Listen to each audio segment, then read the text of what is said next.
Yo,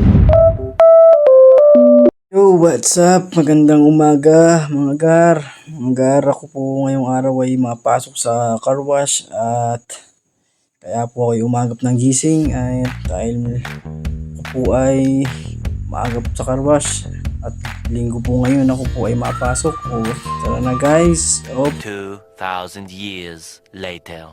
Yo, what's up gar? Ngayon ay araw ng linggo at papasok tayo ngayon sa car wash. Ito ang aking schedule tuwing linggo sa pinapasukan kong car wash at dahil ako ay may pasok sa school kaya naman nalipat kami tuwing linggo gar. O bye na gar, maliligo na ako. A few inches later. What's up gar? Kakatapos lang natin maligo gar. Tamo gar, ang laki ng katawan ko dyan gar. Yan, hindi ko pa may patong gar yung cellphone. Yan, hirta gar pag walang cameraman gar. Bunas tayo muna gar. Yan ang lagi kong ginagawa gar tuwing linggo gar. Maliligo muna para naman presko. Ang hirap gumalaw kasi pag mabigat ang katawan, lalo pag hindi pa naliligo gar. Kaya kayo mga nagtatrabaho, advice ko lang gar, maligo muna kayo gar. Ang sarap pagtrabaho gar pag bagong ligo gar. Kaya na gar, nag-ayos-ayos na ako ng konti sa buko. Nilagyan ko ng pumada. Wala ko pumada. Yan guys. Kinuot pa ang arilo, magkakarwash lang. Grabe naman. Yan na, binanasan na ang mukha. Kasama na yan, sabay suot na din gar. Yan, layo kong ginagawa gar. Una, suot na, diretso na. Tatrabaho naman eh. Yan, walang kaarte-arte. Tapos yan gar, kukunin na natin ang cellphone gar at tayo ay magora na gar. Ayan na gar. Let's go gar. Tayo ay mapasok na sa car wash. Doon gar. Ito na gar, palabas na tayo sa ating boarding house gar. Gar. Lakad lang tayong lakad gar. Hanggang sa tayo ay matapa, ay joke lang. Hanggang tayo ay sa makarating sa ating body. Ito ang aking body mga gar. Nag-iisa to mga gar. Ayan ang body ko gar. Mamaya na lang. A few inches later. Yo, andito na ako gar sa pinagkakaroon ko gar. Yan ang agap gar ng customer. Dalawa agad gar. Bye na gar. Mag-iisa tayo gar. Gar, ito na tayo sa ating palagi ginagawa sa car wash gar. Una kong ginagawa dyan gar ay siyempre nilinis ko muna ang gulong ng mga gar. Gulong muna ko dyan mga gar. Sige gar, panoorin nyo muna kung ano mga ginagawa ko gar.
What's up gar? Ganito naman ang ginagawa namin pag underwash gar.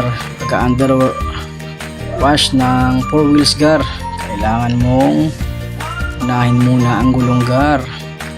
After mo nang mainisan ng tigkabilang gulong, yan, pag tulad na ginagawa ko gar, tingnan yung ginagawa ko gar. Isusukot ako dyan sa ilalim gar, panurin nyo gar hanggang sa matapos ko gar yan paglinis na yan gar.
Ito ang sinasabi ko sa inyo gar, pagkatapos natin mapagod gar, may pera na tayo at may pampagas gar, tapos diretso uwi na gar.